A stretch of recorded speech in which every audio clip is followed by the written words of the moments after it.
اعوذ باللہ من الشیطان الرجیم بسم اللہ الرحمن الرحیم۔ معزز خواتین و حضرات، عزیز طلبہ و طالبات، ڈیلی قرآن کلاس میں آپ سب کو خوش آمدید۔ امید کرتا ہوں کہ آپ سب خیر و عافیت کے ساتھ ہوں گے۔ آج کا ہمارا سبق سورۃ البقرہ تیسرا پارہ آیت نمبر 275 275۔ سب سے پہلے لفظی ترجمہ سماعت فرمائیں۔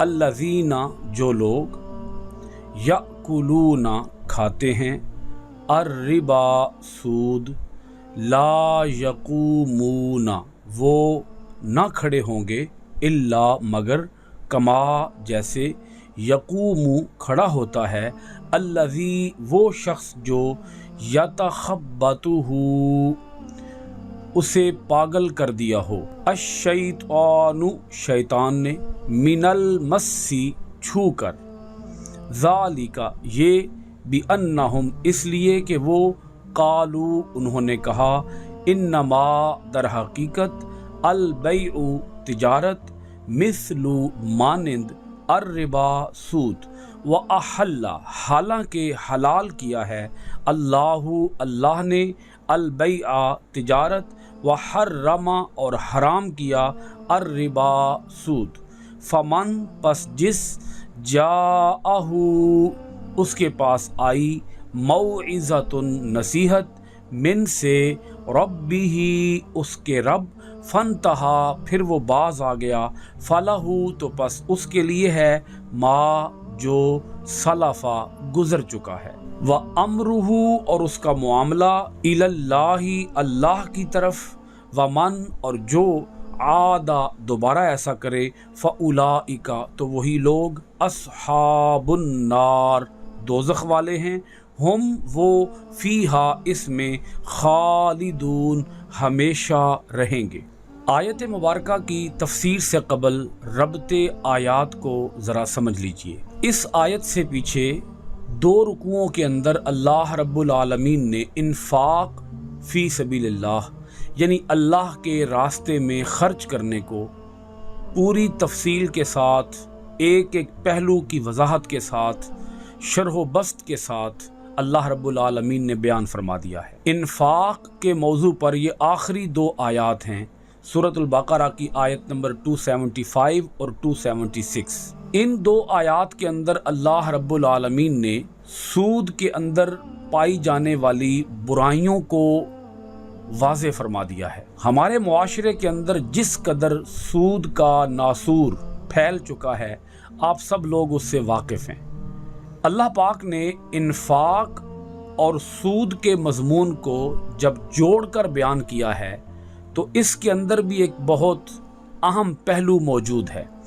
وہ اہم پہلو یہ ہے، انفاق نام ہے خیر کا، سود نام ہے شر کا، اور یہ قرآن مجید کا ایک اسلوب ہے، اللہ پاک کے کلام کا ایک انداز ہے کہ اللہ پاک جب خیر کا ذکر کرتا ہے تو شر کا ذکر بھی فرماتا ہے، جب اسلام کا ذکر کرتا ہے تو پھر اللہ پاک کفر کا ذکر بھی فرماتا ہے، جب مؤمنین کا تذکرہ چھڑتا ہے تو اللہ پاک پھر منافقین اور کفار کا ذکر بھی کرتا ہے، تاکہ لوگوں کو سمجھ آئے کہ حق کیا ہے اور باطل کیا ہے۔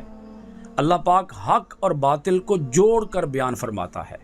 آپ اگر عربی زبان کے اس محاورے کو دیکھیں تو عرف الاشیاء بازدادھا چیزیں اپنی ضد سے پہچانی جاتی ہیں، تو انفاق کی ضد ہے یعنی انفاق کا متضاد ہے سود۔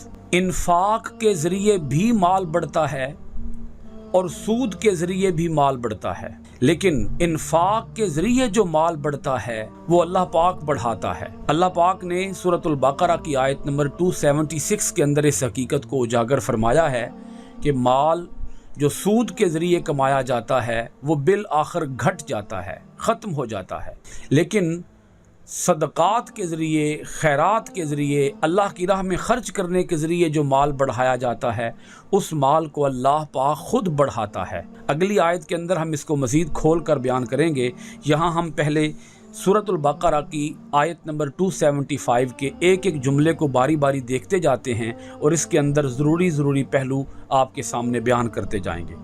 इस आयत मुबारका के अंदर जो सबसे पहला जुमला है वो है अल्लज़ीना यअकुलून रिबा ला यक़ूमूना इल्ला कमा यक़ूमुल्लज़ी यतख़ब्बतुहुश शैतानु मिनल मस। अब इस एक जुमले को सबसे पहले समझिएगा। अल्लाह पाक फरमाता है, जो लोग खाया करते हैं सूद वो नहीं खड़े होंगे मगर जिस तरह खड़ा होता है वो जिसे पागल बना दिया हो शैतान ने छू कर। अब इस आयत के अंदर सूद खोर का अंजाम बयान किया जा रहा है कि उसका अंजाम ये होगा कि वो क़यामत के दिन पागल हो चुका होगा, और ऐसा पागल जिसे शैतान ने छू कर, टच करके, मस करके उसे पागल बना दिया हो। वो खड़े होंगे, क़यामत के दिन खड़े होंगे मगर पागलों की तरह खड़े होंगे। उनका अंजाम ये होगा, उनकी हलाकत, उनकी तबाही, उनकी बर्बादी ये होगी कि वो किसी अक्लमंद और ज़ी शऊर की तरह नहीं खड़े होंगे, बल्कि वो ऐसे खड़े होंगे जैसे कोई बाउला शख्स होता है, बेवकूफ़, अहमक और पागल होता है, अक्ल से आरी होता है।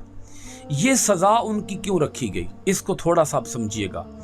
हमारे मुआशरे के अंदर अगर किसी को आसेब हो जाए, किसी के ऊपर जिन्नात का साया हो जाए, तो लोग उसे भी पागल ही कहते हैं कि इसके ऊपर किसी जिन का असर हो गया है, किसी जिन का साया हो गया है। शैतान भी चूंकि एक जिन है, और अगर इसकी मजीद आप तह में जाएं तो आपको ये बात समझ आएगी कि हकीकत ये है कि जो सूद खाता है वो इस दुनिया के अंदर भी पागल ही होता है। उसे हवसे ज़र ने, हवसे दुनिया ने, पैसे की मोहब्बत ने, पैसे के लालच ने उसे पागल बना दिया होता है। उसे न रिश्तों की पहचान होती है, न सगे माँ बाप की पहचान होती है, न हमसायों की पहचान होती है, न इंसानों की कोई कदर होती है। उसके अंदर इंसानियत नाम की कोई शय बाकी नहीं होती। उसके अंदर बाकी शय होती है तो वो है पैसे की मोहब्बत, पैसे का लालच। पैसे का लालच उसे सिर्फ दीवाना ही नहीं, उसे अंधा बना देता है। तो इंसान की जो हालत दुनिया में होगी वही हालत उसकी क़यामत के दिन होगी। बस सिर्फ फ़र्क यह है कि यहाँ लोगों पर असलियत अया नहीं होती, वहाँ हर इंसान की हकीकत और असलियत सब लोगों पर अया हो जाएगी, मुनकशिफ हो जाएगी। उसका पागलपन लोगों के सामने जाहिर हो जाएगा और लोग अपनी खुली आंखों के साथ देख रहे होंगे कि ये तो है ही पागल। अब हमारे इस मुआशरे के अंदर आम तौर पर ऐसे पागलों की चूंकि कसरत हो गई है तो लोग इसको पागल समझते नहीं हैं। मैं इस बात को ज़रा आसान बनाता हूँ।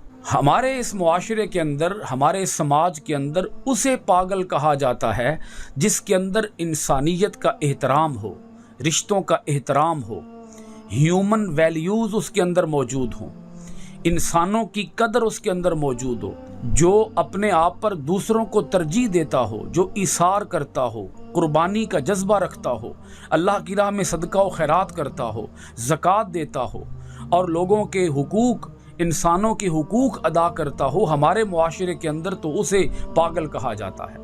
जो अल्लाह की राह में खर्च करता रहे, लोग उसे पागल समझते हैं।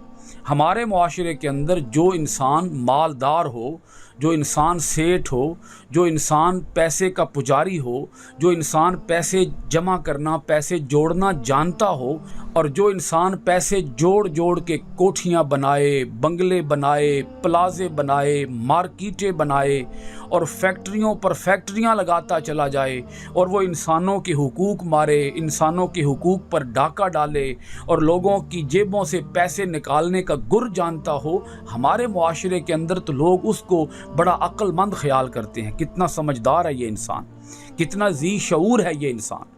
लेकिन हकीकत ये है कि वो पागल है। वो जो पैसे का पुजारी है वो पागल है। वो इंसान कहलाने का हकदार नहीं है, वो जानवर कहलाने का भी हकदार नहीं, वो तो जानवरों से भी गिरा हुआ है।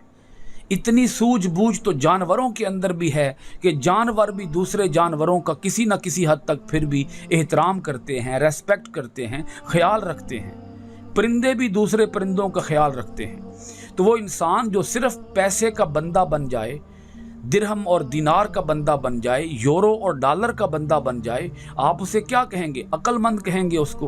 पागल है वो शख्स, बेवकूफ़ है वो शख्स, अकल से आरी है वो शख्स। तो अल्लाह पाक फरमाता है इस दुनिया के अंदर भी वो पागल ही है। अक्लमंद होता तो कभी भी पैसे का बंदा ना बनता, पैसे का पुजारी ना बनता, पैसे की पूजा ना करता, वो अक्लमंद होता, शऊर रखता होता। तो अब चूंकि वो दुनिया के अंदर भी पागल था, तो क़यामत के दिन भी जब उठेगा तो पागल ही उठेगा, और ऐसे पागल होगा कि जिसे किसी जिन ने छू कर पागल बना दिया हो। ज़ालिका बिअन्नहुम, अब ये जो उनकी सज़ा उन्हें दी जाएगी, ये सज़ा उन्हें इस वजह से दी जाएगी क्योंकि वो ये कहा करते थे इन्नमल बैउ मिस्लुर रिबा, कि तिजारत भी सूद ही की मानिंद है। ऐ हमें सूद से मना करने वालों, हमें ज़रा ये तो बताओ कि अगर तिजारत हलाल है, तिजारत के अंदर भी पैसे का लेन देन होता है, तिजारत के अंदर भी एक चीज़ बेची जाती है, एक चीज़ खरीदी जाती है, तो सूद के अंदर भी यही होता है, एक चीज़ बेची जाती है, एक चीज़ खरीदी जाती है। वो जो सूदखोर हैं वो कहते हैं कि हम तो पैसा देते हैं और पैसे के बदले में हम पैसा कमा लेते हैं। तिजारत के अंदर भी यही होता है, कोई चीज़ दी जाती है और चीज़ देकर उसके बदले में पैसा कमा लिया जाता है। तो वो कहते हैं कि जैसे तिजारत है ऐसे ही सूद है। मैं आगे चलकर इस तिजारत और सूद का फ़र्क इंशाअल्लाहुल अज़ीज़ वाज़े करता हूँ कि कितना डिफरेंस है इन दोनों के अंदर, ज़मीन और आसमान का फ़र्क है तिजारत में और सूद में। अल्लाह पाक फरमाता है व अहल्लल्लाहुल बैअ व हर्रमर रिबा, हालांकि अल्लाह ने तिजारत को हलाल रखा है, सूद को हराम कर दिया है। अब हिल्लत और हुर्मत का इख्तियार, यानी किसी चीज़ को हलाल या किसी चीज़ को हराम बनाने का इख्तियार, वो तो सिर्फ़ अल्लाह रब्बुल आलमीन की ज़ात अक़दस के पास है। कोई अपनी मर्ज़ी से अल्लाह के हलाल किए हुए को हराम नहीं बना सकता और अल्लाह के हराम किए हुए को हलाल नहीं बना सकता। किसी भी चीज़ को हलाल या हराम करने का आखिरी और हतमी इख्तियार अल्लाह रब्बुल आलमीन की ज़ात ग्रामी के पास है। सबसे पहले ये बात समझिएगा कि सूद किसे कहते हैं। अरबी ज़ुबान के अंदर जो लफ्ज़ यहाँ पर आया है वो है रिबा। लुग़त अरब में रिबा का माना होता है ज़ियादती, इजाफ़ा। आप इसकी सिंपल सी तारीफ़ अपने माइंड के अंदर बिठा लें कि सूद की तारीफ़ या रिबा की डेफिनेशन क्या है। रकम उधार देकर इजाफे के साथ रकम वापस लेना, पैसा करेंसी उधार देकर इजाफे के साथ करेंसी वापस लेना, यानी जितनी करेंसी दी गई है उससे जायद करेंसी वसूल करना, वो करेंसी जो उधार दी है वो भी वसूल करना और उस पर इजाफी रकम वसूल करना। अब ये जो इजाफी रकम होगी ये सूद कहलाएगी। और इसी के साथ ये बात समझ लें कि अगर रकम देकर, करेंसी देकर, पैसा देकर बगैर इजाफे के उतनी ही रकम वापस ली जाए जितनी के दी थी, इसे कर्ज़ हासना कहा गया है। अल्लाह पाक इस कर्ज़ हासना को पसंद फरमाता है। आगे चलकर इसमें भी मैं मज़ीद फ़र्क वाज़े करूँगा। सूद की एक और तारीफ़ अपने माइंड में बिठा लें, जो कर्ज़ नफ़ा हासिल करे वो सूद कहलाता है। सूद के अंदर एक ख़ास बात यह है कि रकम उधार दी जाती है और मुद्दत का तायुन किया जाता है कि इतनी मुद्दत के अंदर आप ये उधार दी गई रकम मुझे वापस लौटाएंगे, और उसके ऊपर जो इजाफा है वो मुअय्यन कर लिया जाता है, यानी कि इजाफी रकम जो वसूल की जाती है वो फिक्स कर दी जाती है। जो लोग सूद को हलाल समझते हैं, मैं वाज़े करने लगा हूँ कि सूद में और तिजारत में क्या क्या फ़र्क पाए जाते हैं। आप सबसे पहले तिजारत को समझें। तिजारत के अंदर क्या होता है, एक शख्स अपना माल लगाता है, पैसा लगाता है, फिर उसके साथ वो मेहनत करता है, फिर उसके साथ उसकी ज़हनी काबिलियत का उनसर कार फरमा होता है, फिर चौथी चीज़ उसके साथ उसका अपना वक्त है, टाइम है जो वो उस कारोबार पर दे रहा है, और आखिरी और पांचवी चीज़ है दुआ, कि वो अपने कारोबार को कामयाब बनाने के लिए दुआएं भी करता रहता है कि या बारी ताला मेरे इस कारोबार को कामयाब बना दे। यही 5 चीज़ें, माल, मेहनत, ज़हनी काबिलियत, वक्त और दुआ, यही 5 चीज़ें अगर कोई किसान काश्तकार हो और वो बीज काश्त कर रहा हो, कोई फसल बो रहा हो, तो वो भी इन्हीं 5 मराहिल से गुजरता है।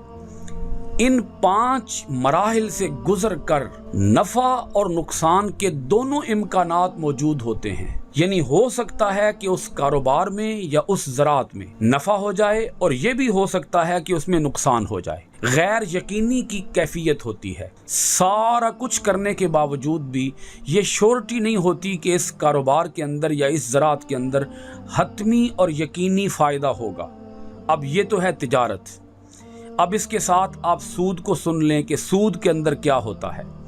سود کے اندر صرف مال ہے، بس پیسہ ہے، دولت ہے، کرنسی ہے، زر جسے کہتے ہیں، زر صرف وہ ہے۔ نہ اس میں کوئی محنت ہے، نہ اس میں کوئی ذہنی قابلیت ہے، نہ اس نے کوئی ٹائم دیا ہے، اور نہ ہی اس کے لیے وہ دعا کر رہا ہے۔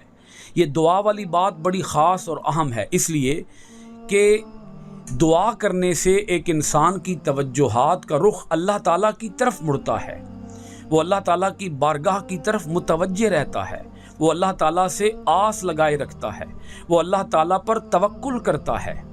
لیکن سود کے معاملے کے اندر توکل نام کا اور دعا نام کی کوئی چیز نہیں ہے۔ اس میں آپ ذرا غور فرمائیے گا، سود کے اندر ایک انسان نے مال دیا ہے، پیسہ دیا ہے، اور وہ یہ طے کر لیتا ہے کہ اتنی مدت کے بعد مجھے آپ سے مال واپس چاہیے، پیسہ واپس چاہیے، اور اتنے اضافے کے ساتھ پیسہ واپس چاہیے۔ حتیٰ کہ جو سود خور ہے اسے اس بات سے بھی کوئی غرض نہیں ہے کہ جسے میں نے سود دیا ہے وہ امیر ہے یا غریب ہے، اس نے کسی ذاتی مجبوری کی وجہ سے مجھ سے قرض لیا ہے، کسی گھریلو پریشانی کی وجہ سے قرض لیا ہے، علاج معالجے کی وجہ سے قرض لیا ہے، یا اس نے کاروبار کے لیے قرض لیا ہے، یعنی اسے کاروبار میں نفع ہو، اسے کاروبار میں نقصان ہو۔ وہ جس نے اپنی گھریلو مجبوری کے لیے قرض لیا، اس کی وہ گھریلو مجبوری دور ہو گئی یا ابھی برقرار ہے، یعنی اسے کسی انسانی قدر کا کوئی حیا نہیں ہے، وہ اس قدر بے غیرت اور بے حیا انسان ہے،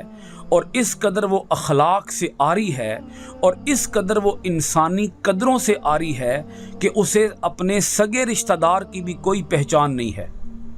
فرض کر لیں اگر اس نے اپنے کسی سگے رشتہ دار کو قرض دیا ہوا ہو اور وہ کسی انتہائی پریشانی کے اندر مبتلا ہو اور وہ اس کی پریشانی برقرار ہو اور وہ تاریخ آ جائے جس تاریخ پہ اس نے قرض واپس کرنا تھا، اور اگر اس نے اس تاریخ پر قرض واپس نہ کیا ہو تو اسے پریشانی کا کوئی احساس نہیں ہوگا، بلکہ وہ اپنے اس سود کو بڑھاتا چلا جائے گا، وہ اضافی رقم چارج کرتا چلا جائے گا۔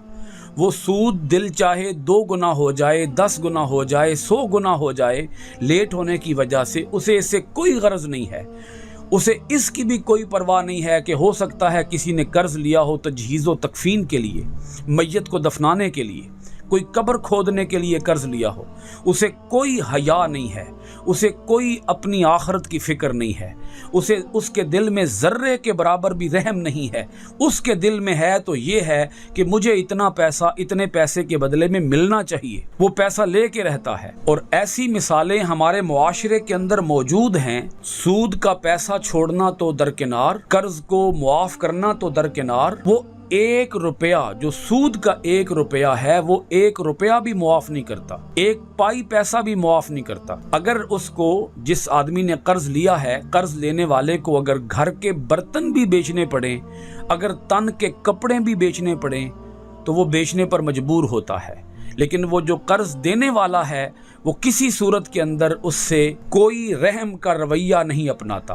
وہ جو معیشت کے ماہرین ہیں، وہ جو حساب کتاب کے بڑے ماہر ہیں، اکنامکس کے اسپیشلسٹ ہیں، ان سب سے میں یہ سوال پوچھنا چاہتا ہوں، اور وہ میرے اس سوال پر غور کیجئے گا کہ یہ کس منطق کا اصول ہے، یہ کس عقل مندی کا تقاضا ہے کہ جو قرض دینے والا ہے اسے تو یقینی فائدہ ہے، معین فائدہ ہے، اور وہ جو قرض لینے والا ہے اسے غیر یقینی فائدہ ہے کہ پتہ نہیں اس قرض کے بدلے میں مجھے فائدہ ہوگا یا نہیں ہوگا، لیکن اس میں اس کا معین نقصان ہے، یعنی یہ طے ہے کہ اس کا اتنا نقصان ہو کر رہے گا۔ تو اس صورت میں جب ایک کا سراسر فائدہ ہو، یقینی فائدہ ہو، فکس یعنی معین فائدہ ہو، اور قرض لینے والے کا غیر یقینی فائدہ ہو، غیر یقینی اور غیر متعین فائدہ ہو،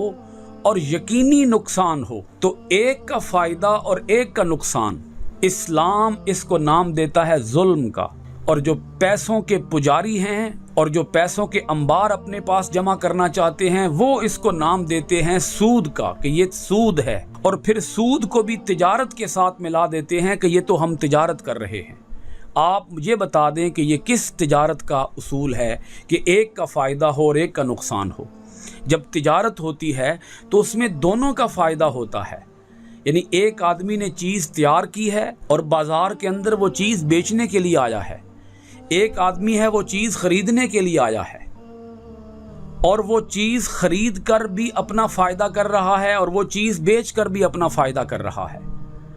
اب یہاں ایک سوال پیدا ہو گیا، اگر کوئی قرض دینے والا یہ سمجھتا ہے کہ میں نے تو مدد کی ہے، ایک غریب کی مدد کر دی، ایک پریشان حال کی مدد کر دی، ایک مشکل میں مبتلا شخص کی مدد کر دی، ایک بھوکے کی مدد کر دی، ایک ننگے کی مدد کر دی، ایک بے گھر کی مدد کر دی، کہ بھوکا جو ہے وہ کھانا کھا لے، ننگا جو ہے وہ کپڑے پہن لے، اور جو بے گھر ہے وہ اپنا گھر بنا لے، اور جو بے کاروبار ہے وہ اپنا کاروبار بنا لے۔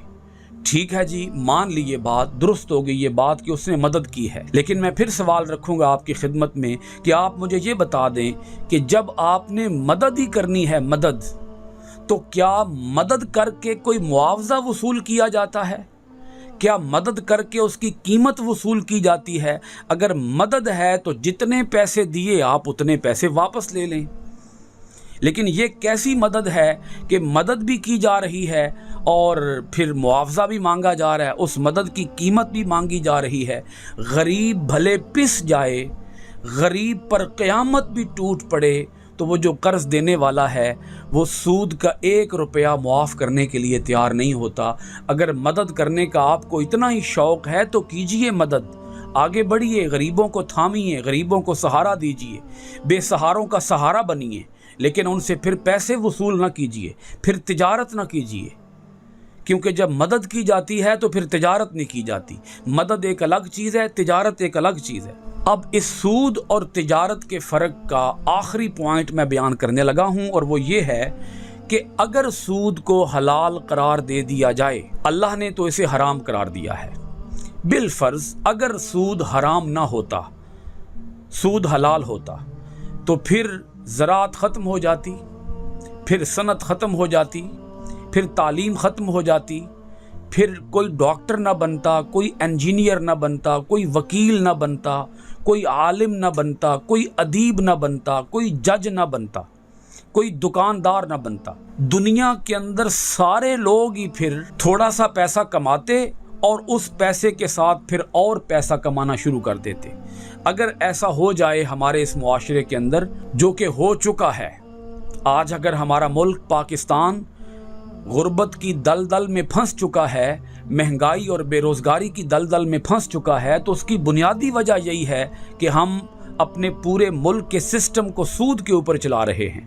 اگر سود کو حلال قرار دے دیا جائے تو پھر ایسے میں کیا ہوگا؟ کرسی کون بنائے گا، ٹیبل کون بنائے گا، پھر اینٹیں کون بنائے گا، پھر گارا کون بنائے گا، پھر مکان کون بنائے گا، پھر کسی مریض کا علاج کون کرے گا، پھر کوئی وکیل بننا کیوں پسند کرے گا، پھر کوئی فیکٹری کیوں بنائے گا، پھر کوئی دکان کیوں بنائے گا، پھر کوئی کپڑے کیوں بنے گا، پھر کوئی کپڑوں کی سلائی کیوں کرے گا، پھر کوئی جوتے کیوں بنائے گا، پھر کوئی ہماری روز مرہ کی ضروریات کی چیزیں کون بنائے گا۔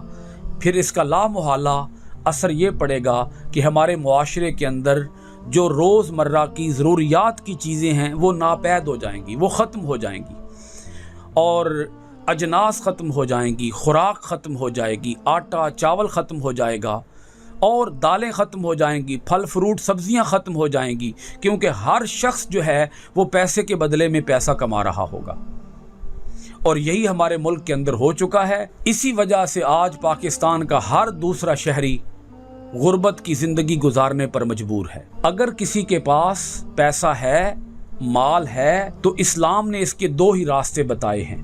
ایک راستہ یہ ہے کہ وہ یا تو کسی کو قرض دے دے اور اس کو قرض حسنہ کا نام دے، اور ایک صورت یہ ہے کہ وہ کسی کے ساتھ شراکت کر لے، کسی کے ساتھ पार्टनरशिप कर ले, किसी के साथ कारोबार में हिस्सादार बन जाए। और जब कारोबार में हिस्सादार बनेगा तो वो नफ़ा और नुकसान में बराबर के शरीक हो जाएंगे। यानी कोई शख्स किसी को पैसे दे और पैसे देकर एग्रीमेंट ये कर ले कि ना तो ये पैसे मदद के हैं, ना ये पैसे कर्ज़े हसना के हैं, ना ये पैसे सूद के हैं, बल्कि पैसा मेरा होगा, मेहनत तुम्हारी होगी और हम दोनों नफ़ा और नुकसान में बराबर के शरीक होंगे। जब ये दोनों नफ़ा और नुकसान में बराबर के शरीक हो जाएंगे तो यूं एक का फ़ायदा और एक का नुकसान नहीं होगा, एक के पैसे में इजाफा और एक के साथ जुल्म का सलूक नहीं होगा। इस्लाम इसे जायज़ करार देता है। ये जायज़ सूरत है कि दोनों नफ़ा और नुकसान में बराबर के शरीक हो जाएं। आप देखें ना, अल्लाह ताला ने हमारे लिए जितने भी कवानीन बनाए हैं वो हमारे लिए बनाए हैं, उनमें हमारी ही निजात है, उनमें हमारी ही बेहतरी है। तो अगर किसी शख्स के पास पैसा मौजूद है और वो अपने उस पैसे को, अपने सरमाए को महफूज करना चाहता है और अपने नफ़ा को महफूज करना चाहता है और अपना नफ़ा बढ़ाना चाहता है, तो उसकी यही सूरत है कि सिर्फ अपनी फ़िक्र ना करो, दूसरे की फ़िक्र भी करो। सिर्फ अपनी जेब पे हाथ ना मारो, दूसरे की जेब भी भरो। सिर्फ अपने आप को मालदार ना बनाओ, दूसरे को भी मालदार बनाओ। अगर मुल्कों के अंदर ये सोच पैदा हो जाए और तमाम इंसानों के अंदर ये सोच पैदा हो जाए कि हमने सबको साथ लेकर चलना है, ये नहीं करना कि पैसे चंद तिजोरियों के अंदर जमा हो जाएं। आज भी पूरी दुनिया के ऊपर जो ख़ानदान हुकूमत कर रहे हैं, आप उन्हें उंगलियों के ऊपर गिन सकते हैं कि पैसा जो है वो उन चंद ख़ानदानों के पास मौजूद है। वो चंद ख़ानदान पूरी दुनिया के ऊपर हुकूमत कर रहे हैं पैसे के ज़ोर पर। वो गरीब मुल्कों को कर्ज देते हैं और फिर गरीब मुल्कों से कर्ज लेते हैं और इजाफी रकम वसूल करते हैं और यूं उनकी तिजोरियां भरती जा रही हैं। और जो गरीब मुल्क हैं वो गरीब से गरीब तर होते चले जा रहे हैं और वो जो अमीर ख़ानदान हैं वो अमीर से अमीर तर होते चले जा रहे हैं। अल्लाह पाक ने इसीलिए फरमाया कि तिजारत हलाल है, तिजारत करो, सूद हराम है। अल्लाह ने सूद को हराम कर दिया है। अब इसके बाद अल्लाह पाक ने दो टोक अल्फाज में इरशाद फरमा दिया। आयत मुबारका के अगले हिस्से की तरफ चलते हैं। फमन जाअहु मौइज़तुम मिर रब्बिही, बस जिसके पास उसके रब की तरफ से नसीहत आ गई, फनतहा, फिर वो रुक गया, फलहु मा सलफ, तो उसी के लिए है जो गुजर चुका है। ये अल्लाह पाक ने इसलिए हुक्म इरशाद फरमाया कि जब सूद के हराम होने का हुक्म आ गया तो इस हुक्म के नाजिल होने से पहले पहले जिसने सूद ले लिया है अब वो उसी का है। अब पुरानी फाइलें, पुराने खाते खोले नहीं जाएंगे, वो जो सूद ले चुका है वो उसी का है। अल्लाह पाक ने साथ ही इरशाद फरमा दिया, व अमरुहु इलल्लाह, और उसका मुआमला अल्लाह के सपुर्द है। मतलब क्या है कि जब ये हुक्म आ गया है और सूदी पैसे अगर तुमने अभी कहीं इन्वेस्ट नहीं किए, सूद के ऊपर तुमने कोई रकम हासिल की हुई थी और वो पैसे अभी तक तुम्हारे पास मौजूद हैं, तो उन पैसों को किसी फलाह के काम में, किसी खिदमत खल्क के काम में, किसी जज्बा इंसानियत के काम में उन पैसों को खर्च कर दो। अपनी ज़ात के ऊपर खर्च ना करो, क्योंकि तुम्हारा मुआमला उसके सपुर्द है जो अल्लाह है, जो सब कुछ जानता है। उसके साथ तुम्हारा मुआमला होगा। जब तुम कल उसकी अदालत में जाओगे तो वो तुमसे पूछ गुछ करेगा कि तुमने वो पैसे कहाँ लगाए थे जो तुम्हारी जेब के अंदर पड़े हुए थे। जब ये हुक्म आ गया था तो वो पैसे भी तुम्हें चाहिए था कि तुम किसी खैर के काम में, सवाब की नियत किए बगैर तुम वो पैसे किसी खैर के काम में लगा देते, किसी गरीब की मदद कर देते। वमन आदा फउलाइका अस्हाबुन नारि हुम फीहा खालिदून, और अब जो दोबारा ऐसा करेगा तो वो लोग दोज़खी हैं और वो उसके अंदर हमेशा हमेशा रहेंगे। अल्लाह पाक ने सूरतुल बकरा की आयत नंबर 276 के अंदर इरशाद फरमाया, यमहकुल्लाहुर रिबा व युरबिस सदक़ात, यमहकू मिटाता है अल्लाहु अल्लाह अर्रिबा सूद को, व युरबी और बढ़ाता है अस्सदक़ाती सदक़ात को, वल्लाहु और अल्लाह ला युहिब्बु पसंद नहीं करता, दोस्त नहीं रखता, कुल्ला कफ़ारिन असीम, कुल्ला हर कफ़ारिन नाशुक्रा, असीम गुनाहगार। अल्लाह ताला नाशुक्रे को और गुनाहगार को पसंद नहीं फरमाता। सूरतुल बकरा की इस आयतुल मुबारका के अंदर अल्लाह पाक ने एक बहुत बड़ी हकीकत को आश्कार कर दिया है। आम तौर पर एक आदमी यही समझता है कि सूद से पैसा बढ़ता है اور किसी को सदका और खैरात देने से पैसा कम हो जाता है। जब किसी को सदका दिया है तो जेब से पैसे कम हो गए, जब किसी ने सूद लिया है तो जेब के अंदर पैसे आ गए। यूं बज़ाहिर तो सूद से माल बढ़ जाता है, लेकिन अल्लाह का कानून बड़ा अजीब है। वो फरमाता है घटाना और बढ़ाना ये तुम्हारे बस का रोग नहीं है। किसी के माल को घटाना या बढ़ाना ये अल्लाह पाक के दस्ते कुदरत में है। वो जिसका चाहे माल बढ़ा दे, वो जिसका चाहे माल घटा दे। बहुत से ऐसे लोग हैं जो अरबपति होते हैं लेकिन अंदर सुकून नहीं होता, इत्मीनान नहीं होता।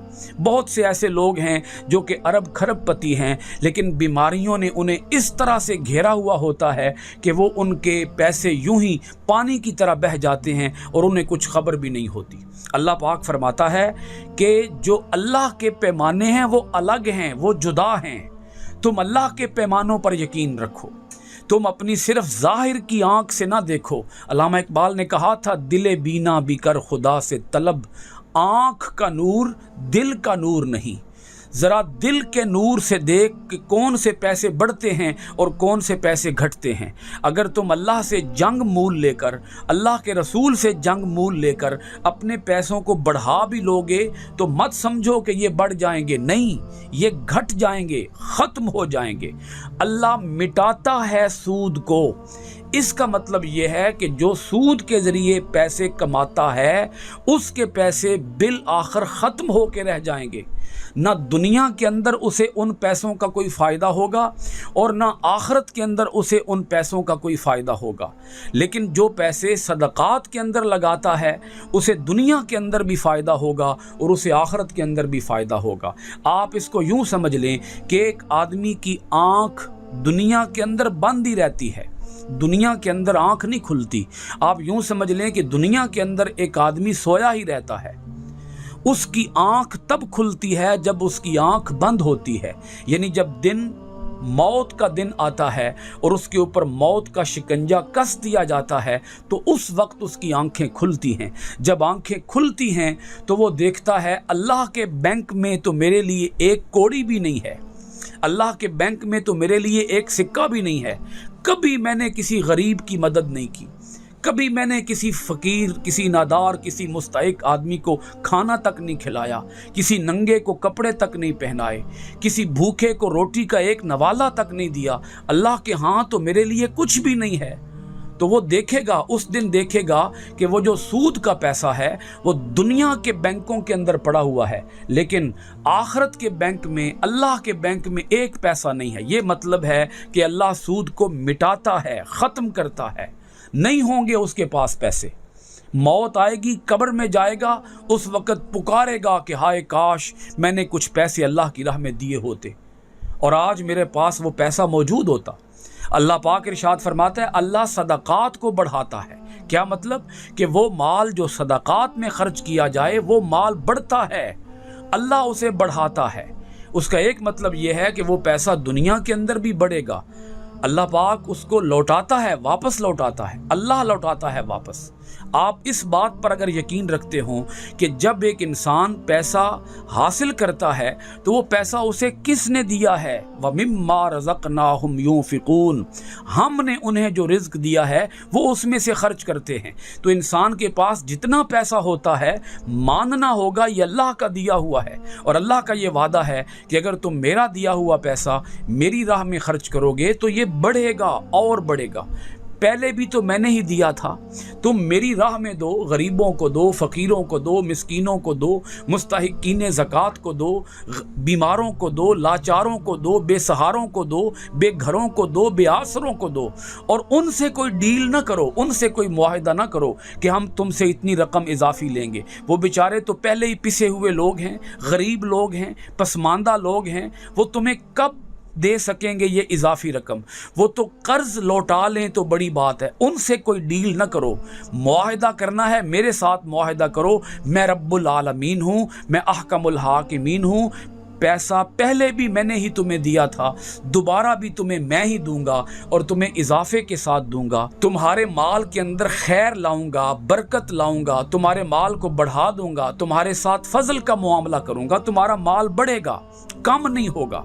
तो हमारे मुल्क के अंदर, हमारे ہمارے اس معاشرے کے اندر، سماج کے اندر جب لوگ صرف اس ظاہری عقل سے اور ان ظاہری آنکھوں سے پیسوں کے اندر اضافے کو دیکھ رہے ہوتے ہیں، وہ اسی طرح سے دیکھ رہے ہوتے ہیں۔ مثلاً IBR والے، کسٹم والے، ٹیکس وصول کرنے والے، دیگر اور جتنے بھی ہمارے ملک کے اندر محکمے ہیں، مثلاً غریبوں سے ہم نے اتنا سود لیا ہے تو ملک کے اندر اتنا زر مبادلہ بڑھ گیا ہے۔ لیکن اگر کسی غریب کے جھونپڑے کے اندر چراغ کی لو مدھم پڑ جائے تو اسے پھر اضافہ نہیں کہتے، اسے کمی کہتے ہیں۔ اگر ملک پاکستان کے زر مبادلہ کے ذخائر بڑھ جائیں اور غریب بیچارہ غریب سے غریب تر ہو جائے تو اسے بڑھنا نہیں کہتے، اسے گھٹنا کہتے ہیں۔ سود سے مال میں وسعت تو آ جائے گی، ظاہری طور پر مال بڑھ تو جائے گا، لیکن اس سود خور کی طبیعت کے اندر بخل آئے گا، کنجوسی آئے گی، سنگ دلی آئے گی، خود غرضی آئے گی۔ اور اگر کوئی آدمی سود کی لعنت سے بچ کر انفاق کی راہ کو اپنائے گا اور اللہ کی راہ میں پیسے خرچ کرنے کا عادی بنے گا تو یوں اس کی طبیعت کے اندر فیاضی آئے گی، سخاوت آئے گی، ہمدردی آئے گی اور انسانیت کا احترام آئے گا۔ آپ صاف لفظوں میں یہ بات سمجھ سکتے ہیں کہ جو شخص صدقہ و خیرات دیتا ہے وہ لالچی نہیں ہوتا، بخیل نہیں ہوتا، کنجوس مکھی چوس نہیں ہوتا۔ تو انسان کو پیسے کا پجاری نہیں ہونا چاہیے، انسان کے اندر خدمت خلق کا جذبہ موجود رہنا چاہیے۔ خدا کے بندے تو ہیں ہزاروں، بنوں میں پھرتے ہیں مارے مارے، میں اس کا بندہ بنوں گا جس کو خدا کے بندوں سے پیار ہوگا۔ اور کسی نے کہا کرو مہربانی تم اہل زمیں پر، خدا مہرباں ہوگا عرش بری پر۔ آج کی گفتگو کی آخری ایک بات عرض کر اپنی گفتگو کو وائنڈ اپ کروں گا، اور وہ آخری بات یہ ہے کہ اگر کوئی شخص سود کو حلال سمجھ کر کھاتا ہے تو وہ تا ابد جہنم کے اندر رہے گا، کیونکہ اس کا شمار کافروں میں ہو گیا، کیونکہ اس نے اللہ کے حرام کیے ہوئے کو حلال بنا دیا۔ اور اگر کوئی آدمی سود خور ہے، سود کھاتا ہے اور وہ سود کو حرام ہی سمجھتا ہے لیکن کھاتا بھی ہے تو پھر وہ غافل ہے، وہ گناہگار ہے۔ اللہ تعالیٰ جب تک چاہے گا اسے جہنم کی آگ میں رکھے گا، اور جب اس کی سزا پوری ہو جائے گی اسے جنت میں منتقل فرما دے گا۔ شرط یہ ہے کہ اس کے اندر ایمان موجود ہونا چاہیے۔ لیکن سود ایک ایسی لعنت ہے جو انسان کے اندر ایمان جیسی عظیم دولت بھی ختم کر دیتی ہے۔ وہ شخص دولت ایمان سے مکمل محروم ہو جاتا ہے، اسے خدا اور خدا کا رسول نظر نہیں آتے، اسے اسلام نظر نہیں آتا، اسے قرآن نظر نہیں آتا، اسے حدیث نظر نہیں آتی، وہ آنکھوں کا اندھا ہو جاتا ہے، اور بالآخر وہ اپنے ایمان سے، اپنے اسلام سے ہاتھ دھو بیٹھتا ہے۔ اس کے پاس ایمان کی ایک رتی بھی موجود نہیں ہوتی، جو سود مسلسل کھاتا رہتا ہے، لگاتار سود پر سود، سود پر سود کھاتا رہتا ہے۔ اور اسی کے ساتھ یہ بھی کہوں گا کہ جو لوگ سود کے معاہدوں میں شامل ہوتے ہیں، سود کے گواہ بنتے ہیں، سود کا معاہدہ تحریر کرتے ہیں، سود کی وکالت کرتے ہیں اور سود لیتے ہیں اور سود دیتے ہیں، وہ سب کے سب اس جرم کے مرتکب ہیں۔ اللہ تعالی ہم سب کو اپنے احکام میں، اپنے قرآن میں گہرا غور و خوض کرنے کی توفیق عطا فرمائے، تفکر و تدبر عطا فرمائے، اور سود جیسی اس لعنت سے اللہ تعالی ہم سب کو محفوظ فرمائے، اور اللہ کریم ہمیں اپنے احکام پر عمل پیرا ہو کر اپنے قرآن کے فیضان کو پوری دنیا کے اندر عام کرنے کی توفیق عطا فرمائے۔ آپ سب حضرات کا بہت شکریہ۔ السلام علیکم ورحمۃ اللہ وبرکاتہ۔